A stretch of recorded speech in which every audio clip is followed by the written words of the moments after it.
Hello દોસ્તો, કેમ છો? સ્વાગત છે તમારું મારા યુટ્યુબ ચેનલ પર। આજે હું સાબુદાણાના વડા બનાવવાની છું।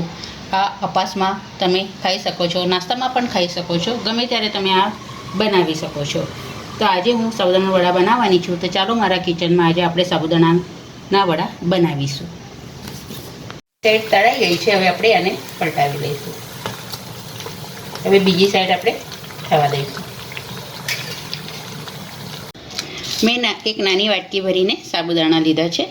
લગભગ 4 કલાક પહેલાં મેં પલાળી દીધા હતા। હવે એમાં આપણે એક બાફેલો બટાકો નાખીશું। એને પહેલાં આપણે છીણી લઈશું।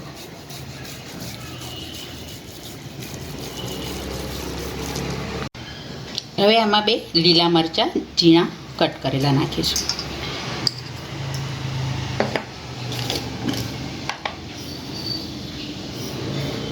અડધી ચમચી જેટલું આપણે જીરું નાખીશું। સ્વાદ પ્રમાણે મીઠું નાખવાનું છે।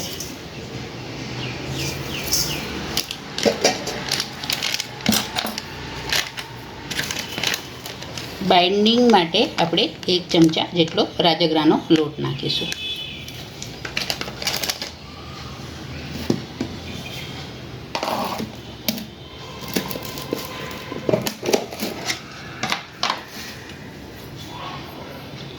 દોઢ ચમચી જેટલો આપણે સિંગદાણાનો ભૂકો નાખીશું।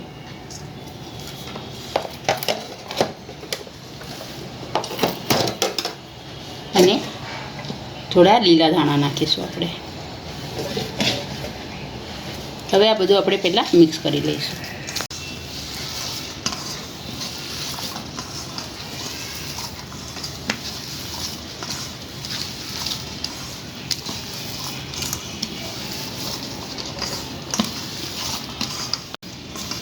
હવે આપણા વડા માટે તૈયાર થઈ ગયું છે।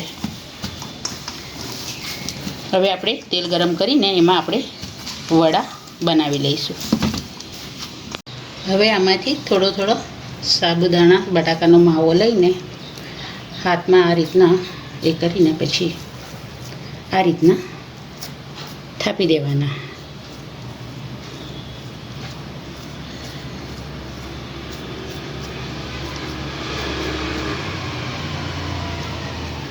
આ રીતના બધા હવે આપણે બનાવી લઈશું। હવે આપણું તેલ ગરમ થઈ ગયું છે। હવે આપણે તેલમાં સાબુદાણા વડા તળી દઈશું।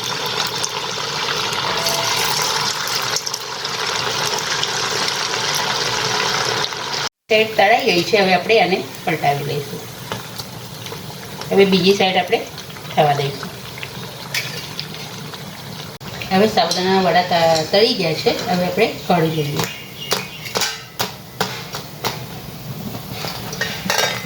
હવે બીજા આપણે તળી લઈશું।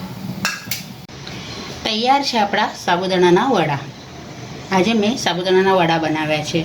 તમે સાબુદાણા લગભગ 250 લો તો એમાં ખાલી 2 જ બટાકા નાખજો। સાબુદાણા વધારે અને બટાકા ઓછા નાખવાના, તો આ સરસ બને છે સાબુદાણાના વડા।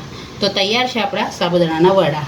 આ વિડીયો તમને ગમે હોય તો લાઈક કરજો, શેર કરજો, ચેનલ પર નવા હો તો સબસ્ક્રાઈબ જરૂરથી કરજો।